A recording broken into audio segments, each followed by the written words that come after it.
Oh, let me get that. Practice. Let me Higgins. get that. Defensive back. Oh, he just missed it off his fingertip. Okay, Higgins. Oh, let me see a little toe drag swag. Let me see it. Oh, yeah, that's good.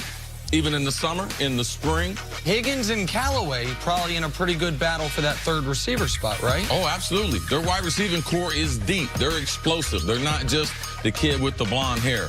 The Browns are going to have one of the most exciting offense in the NFL. Aldridge Baker, dark horse MVP candidate. Nationals Braves. Trey Turner makes a superb diving stop up the middle, finishes with a strong throw to the first for the out. Okay, Trey. Nice stab right there. We're starting to get a little baseball in the highlights now. Yeah, well, it's about to be here in about 3 weeks. It's about to be the only highlights going to be baseball, unless we have more of those Baker Mayfield practice passes. Good job, Trey Turner. We got a highlight or a low light for you. Photographer taking a picture of a first pitch. Yeah, almost got taken out at the Royals-White Sox game. I don't know if this is possibly the worst or the best first pitch. I mean, look at the reverse angle. Look at the crowd. Unbelievable. Because they're not there. This is what happens when you have a Royals-White Sox rain out the previous day doubleheader. About 85 people in attendance. One of them gets pegged by the baseball. Nick, I can't believe you're ragging on my White Sox. Who is the lady throwing out the pitch? Okay. I don't know. We'll find out next hour. Okay, we'll find out who that is. Moving on She was bad. to Kawhi Leonard. He's in the midst of a dominant playoff run where he's averaging over 31 points per game. Clippers head coach Doc Rivers had high praise for the star, calling his recent play the most like Jordan that we've seen. He'll have to continue this run to take down the Warriors. Here's Steph Curry on facing Kawhi. He's a scorer, and he plays at his own pace really well. You try to speed him up, try to show him bodies, or play him one-on-one, and he has confidence to be able to get to a spot. So it's one of those things where one-on-one defense, you got to take that challenge, whoever's guarding him, try to force him into tough shots, understand he's going to make some of them, don't get deflated, get the ball out, go right back at him. But over the course of 48, same thing we do with any great scorer that we play against.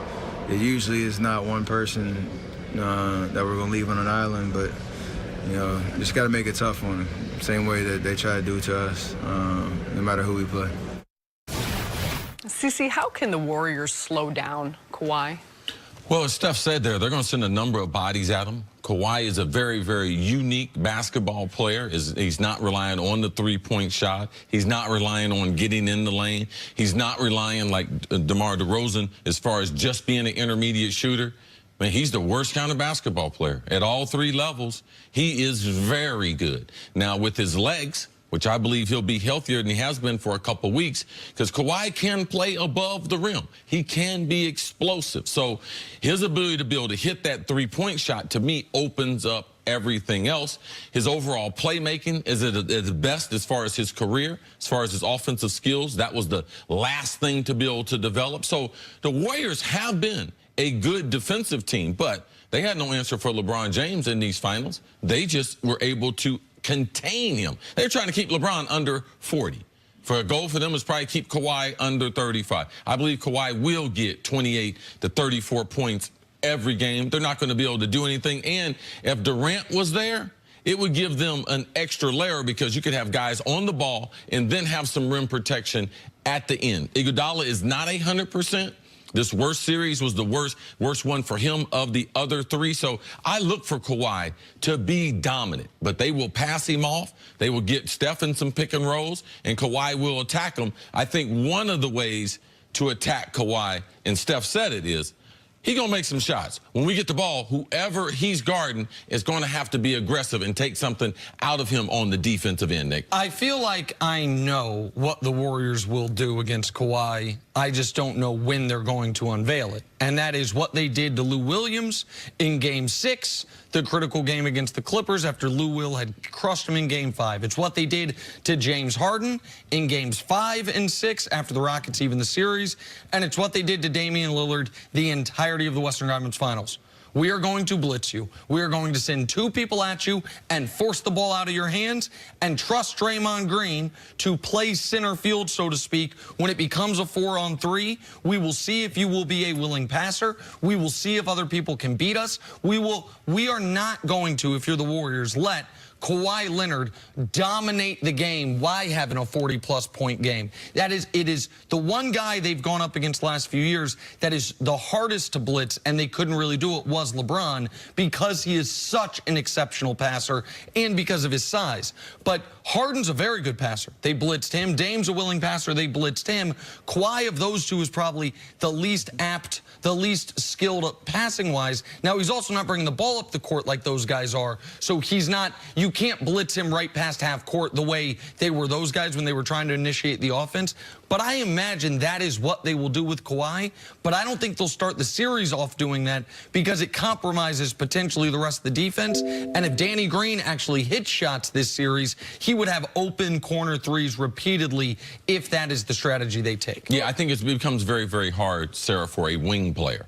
If you have a point guard, it's easy to set a trap for them because every NBA team, what's their number one offensive weapon? They run pick and roll. When you have a wing player who is off the ball, and also you have that corner shooter. That corner shooter, his defender cannot blitz someone when he gets the ball. So Kawhi, his playmaking is going to have to be at its all-time best compared to taking a bunch of hard contested shots. Well, and to your point about being a wing player, I think we see often out of Kawhi something different than we do with some others, like a Steph Curry, for example, the quick bringing up the floor, the early pass, and then getting it back to be able to create. With Kawhi, I think often you see him when the double team comes, he's always making the right decision, and he could pass so well out of double teams. It's going to be, I think, a lot of it up to Nick Nurse where they put him on the floor. Do you believe, though, and Nick, start with you, do you believe that these players like a Van Vliet, or whether it's Danny Green, Marc Gasol, do you think that they can perform as well as we have seen them throughout the course of these playoffs to be able to complement the numbers that Kawhi will put? Well, I don't think the moment's going to be too big for Marc Gasol. I know the NBA Finals aren't too big of a moment for Danny Green. Now, these entire playoffs, Danny Green, it wasn't just the Eastern Conference Finals. Right. He, after shooting a career best from three during the season, 45%, he's at 31% in the playoffs. He's got to break out of that slump. I don't think the moment will be too big. Fred Van Vliet seemed like the missing man, and then he made 14 of his last 17 threes. I think that question is what's going to determine this series. Because I think no matter how they defend Kawhi, I don't think Kawhi is going to have a 14.5 of 22 night in these finals. I think Kawhi is going to produce repeatedly, and it's going to be about of course, the Raptors on the defensive side are going to have a lot of problems to deal with, but set that side of the ball to the side, so to speak. Can the other guys, when they have their open shots that are generated from the attention being put on Kawhi Leonard, can they knock down those open shots? And can Marc Gasol be a dangerous three-point shooter, which, if Boogie ends up playing, could play him off the court too? Marc Gasol is a big key as far as Kawhi being able to take him away, because they have to be able to play big. You can't have Golden State force you to be able to play small. I believe Kawhi is going to be effective as a passer. You mentioned the guards coming off the bench. Norman Powell, Van Vliet, those guys in the Eastern Conference Final, they average 20 points between the two of them. If they get 20 points between the two of them, that's going to make this into a series. Powell starting to shoot the three-pointer, which opened up the dribble drive for him. If they get those types of things going, because they're going to have open shots. In the Milwaukee series, they had open shots against the Warriors. Are going to have open shots. It's a matter of knocking those shots down. So those reserve players, they play a key role in opening up the Warriors defense against Kawhi. Because if they're not hitting shots, then they're just going to collapse on Kawhi. And the other element, real quick, when you said the Raptors have to be able to play big, I do not think the Raptors will win a single game in this series that they don't win the rebounding margin. They have to crush Golden State on the glass. It is where they have their most obvious advantage, is their size, their length, and their ability to get not only offensive rebounds, but to finish the defensive possession by getting defensive rebounds. They have to dominate that category every game that they're going to have a real chance to win. All right, speaking of size coming up, could Boogie Cousins be a major factor in the finals? That is next on First Things First.